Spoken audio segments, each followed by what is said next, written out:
What if the exact moment you feel like giving up is the moment right before everything changes? Nobody tells you this. But pain has a pattern. It gets loudest right before it breaks, right before the door opens, right before the version of you that you've been fighting to become finally arrives. Stay with me, because by the end of this you will understand something that most people never learn in a lifetime. You will know exactly how to recognize the moment your breakthrough is near, so you never quit one step too soon again. 1. The silence before the storm. Sit with me for a moment, not with your eyes only, but with your breath, with your whole body. Because what I'm about to tell you is something I did not learn from books. I learned it from silence itself, the kind of silence that comes before something enormous is about to happen. You have felt it before, even if you did not have words for it. The stillness before the storm, the pause before the wave breaks, the quiet in a room right before someone speaks the sentence that changes everything. Life is built from these silences, and most people fear them because silence feels like nothing is happening. But I want you to understand something today that very few people ever understand. Silence is not empty. Silence is full. It is the space where everything is gathering its strength before it moves. Think of the moment before dawn. It is the darkest part of the night, not midnight, dawn. The hour just before the sun rises is colder, quieter, and darker than any other hour. If you did not know the sun was coming, you might believe the darkness would last forever. You might believe night had won. But it is precisely in that darkest, quietest hour that the light is closest. This is not poetry. This is how the world works. This is how you work. When your life goes quiet, when the plans stop moving, when the people stop calling, when the answers stop coming, your mind tells you a story. It tells you that you have been forgotten, that the door has closed, that whatever you were building has stopped growing. But I am telling you from years of sitting with my own silence, watching my own storms gather before they broke, this quiet is not abandonment, it is preparation. Nature never rushes, and yet everything is accomplished. A seed does not panic in the soil because it cannot see the sun. It does not stop growing because no one is watching. It simply continues in the dark, doing the invisible work that will one day become visible. You are doing the same thing right now, even if you cannot feel it. Somewhere beneath the surface of your life, roots are spreading. And roots must go down before anything can rise up. This is the part most people abandon. They mistake the silence for a verdict. They believe that because nothing is happening on the outside, nothing is happening at all. So they quit in the exact season when quitting cost them the most. Right as the roots were about to become strong enough to hold something great, I want you to remember something simple, something you can return to whenever the silence frightens you. The deepest stillness in nature always comes right before the greatest movement.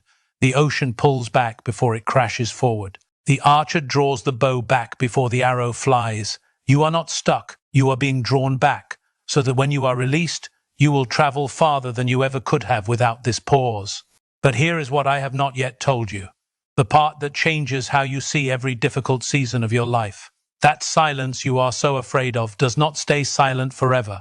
It has a way of ending, and when it ends, it rarely ends gently. 2. Why pain gets loudest near the end. There is something I noticed many years ago that I have never forgotten. It happens to almost everyone, and almost no one talks about it. Just before something breaks, a habit, a struggle, a season of suffering, the pain does not fade slowly into peace. It gets louder, sharper, almost unbearable. And this is exactly the moment when most people give up, believing the worst is a sign that they have failed, when in truth, it is a sign that they are close. Think about the body for a moment. When a wound is healing, there is a point where the itching, the tightness, the discomfort becomes almost impossible to ignore. That sensation is not the wound getting worse. It is the new skin forming underneath. The body does not announce healing with comfort. It announces healing with irritation, because growth is friction. Nothing regenerates without some kind of disturbance first. The same law governs the mind and the heart. When you are close to letting go of an old pattern, an old fear, an old relationship with pain, an old identity that has kept you small, something inside you resists with more force than ever before. This is not the universe punishing you. This is the last desperate voice of the old self, speaking louder because it senses it is losing its grip. Growth does not happen quietly. It happens with resistance. right up until the very last moment. I have watched this pattern in people who are trying to change their lives. The hardest day is rarely the middle of the struggle. The hardest day is almost always near the end, the day right before the shift, when everything in them screams to stop. If they stop there, they never learn what would have happened one day later.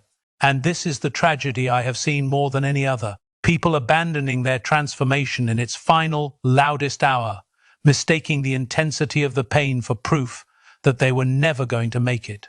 I want to offer you a different way of listening to your pain. Instead of asking, "Why is this happening to me?" ask, "What is this pain trying to finish?" Pain that is beginning has a different quality than pain that is ending. Beginning pain feels heavy, confusing, without direction. Ending pain feels intense, but it also feels close. There is a pressure to it, like something is trying to break through, not break you down. Learn to tell the difference, and you will stop running from the very sensation that was about to set you free. There is an old teaching about a bamboo tree that I return to again and again. For the first 4 years, a certain kind of bamboo shows almost nothing above the ground. You water it, you tend to it, and it appears as though nothing is growing at all. Then, in the 5th year, it grows nearly 80 feet in 6 weeks. People who do not understand this process believe the bamboo grew in 6 weeks. But the truth is, it was growing the entire time, underground, unseen, preparing a root system strong enough to support what was coming. Your pain, especially the pain that feels loudest right now, may be the final weeks before your own 80 feet. But there is a lie that grows alongside this pain, a lie so convincing that it has stopped more people than any real obstacle ever could. And once you see this lie clearly, you will never be fooled by it again. 3.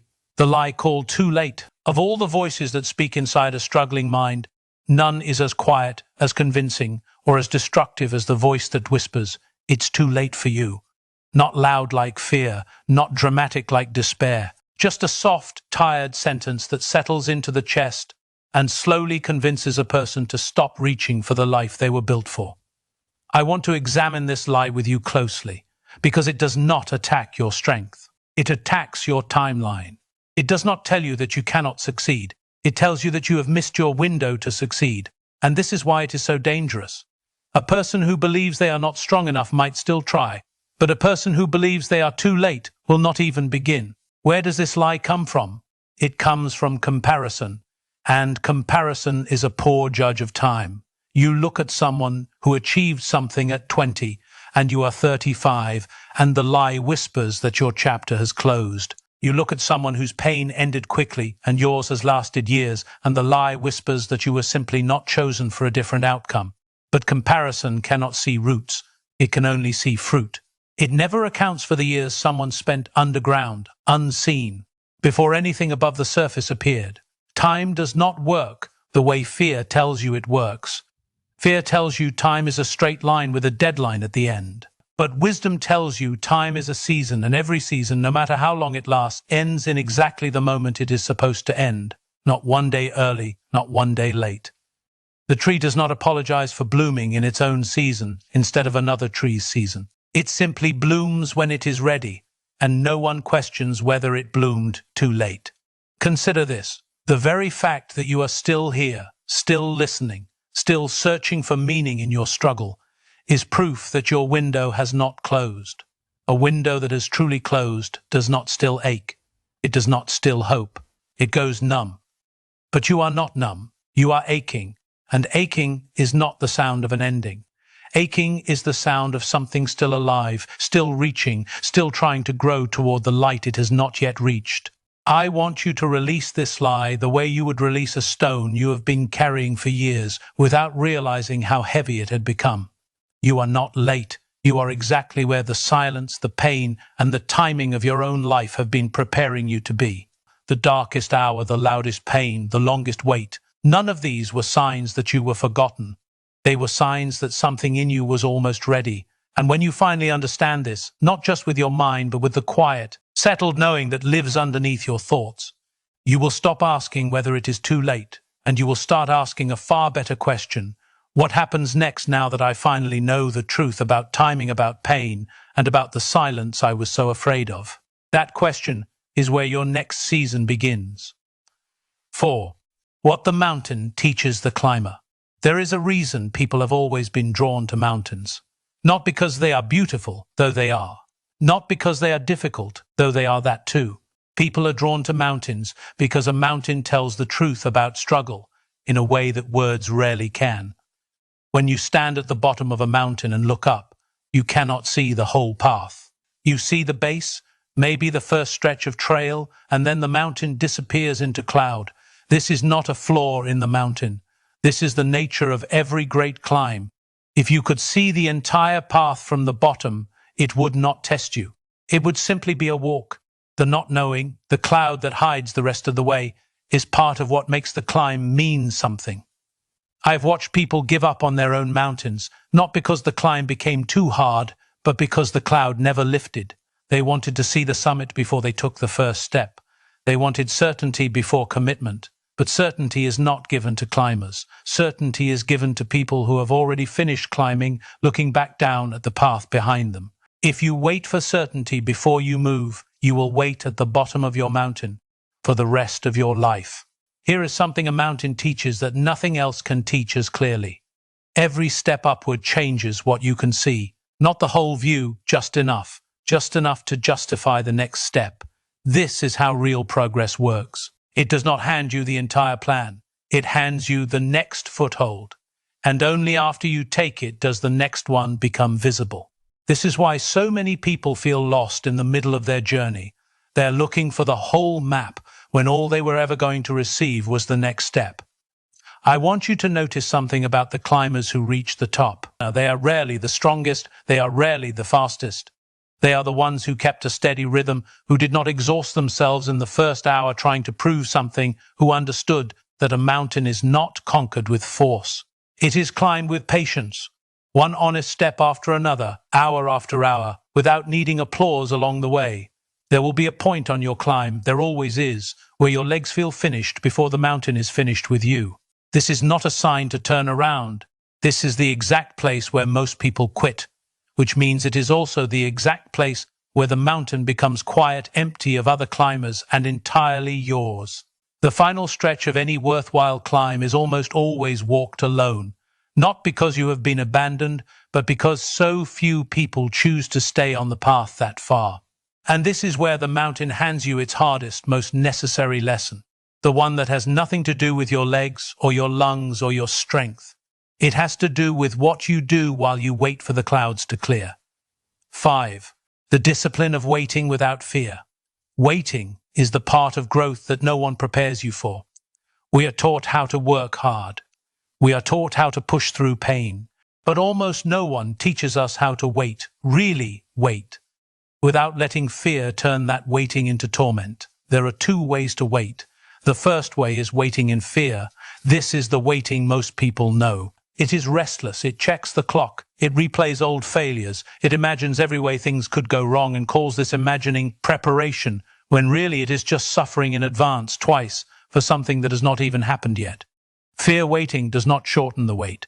It only makes the wait unbearable. The second way is waiting in discipline. This is a different practice entirely. Discipline waiting does not need to know when the outcome will arrive. It simply continues doing what is right, what is aligned, what is honest, regardless of the timeline. A disciplined person waters the seed today, not because they can see the flower, but because watering is what today requires. Tomorrow they will do the same, whether or not yesterday's watering showed any visible result. This is the quiet, unglamorous secret behind almost every person who has ever built something lasting. Not brilliance, not luck. The willingness to keep showing up during the part of the story where nothing seems to be happening. I want to offer you something practical here. Something you can use the very next time waiting begins to frighten you.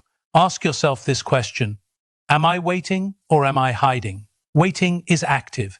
It still shows up to the small daily tasks that build a life, the honest work, the quiet discipline, the care for your own mind and body. Hiding disguises itself as waiting, but it has quietly stopped doing anything at all. It has convinced itself that nothing matters until the outcome finally appears. Learn to catch yourself the moment waiting turns into hiding, and gently bring yourself back to your daily practice. There is a strange kind of peace available to those who learn to wait without fear, and it does not come from knowing the outcome. It comes from trusting the process even when the outcome is invisible. This trust is not naive. It is not pretending everything will be easy. It is a decision made again each morning to act with integrity regardless of what the day gives back to you. This decision, repeated enough times, becomes a kind of strength that outlasts any single result. You stop needing proof that it is working, because the discipline itself has become its own quiet form of proof. Fear will always ask you to speed up, to force an answer, to abandon the wait before it's time. Discipline will always ask you to slow down, to trust the unseen work, to remain faithful to the process, even when the process offers no evidence of progress. One of these voices leads to exhaustion, the other leads eventually to a door. And when that door finally opens, it rarely opens the way anyone expects. 6. When the door finally opens. There is a moment after all the silence, after all the pain, after all the waiting, that arrives so quietly most people almost miss it. It does not arrive with fireworks. It does not arrive with a grand announcement. It arrives the way morning arrives, gradually, and then suddenly, all at once, as though it had been there the whole time, simply waiting for your eyes to open. This is the part of the story few people talk about, because it is the least dramatic and the most important. The door does not open because you finally became someone new. It opens because you continued being who you were, honestly and steadily, through every season that tried to convince you to stop. The person who walks through the door is not a different person than the one who endured the silence, the pain, and the waiting. It is the same person, simply standing now on the other side of what once looked impossible. I want you to notice something about doors. A door does not open toward the person standing far away from it. It opens for the person standing close, hand already resting near the handle, having walked the entire distance without seeing the door until the very last few steps. This is why so many people almost give up in the final stretch. They cannot yet see the door, so they assume it does not exist. But proximity does not require visibility. You can be one step away from an opening you cannot yet see. When your door finally opens, you will understand something that no one could have explained to you earlier, no matter how wise their words. You will understand that the silence was not empty, it was preparation. You will understand that the pain was not punishment. It was the sound of something ending so something else could begin. You will understand that you were never too late, because your timing was never in danger, only your belief in it. And you will understand that the mountain and the waiting were never obstacles standing between you and your life. They were the training ground where your life quietly became strong enough to hold what was coming. This is what I want to leave with you before you go back to your own silence, your own climb, your own door that has not yet opened. Nothing you have endured has been wasted.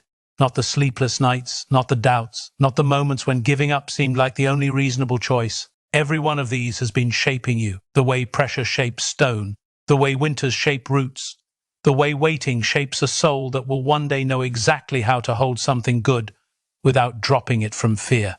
You are not behind.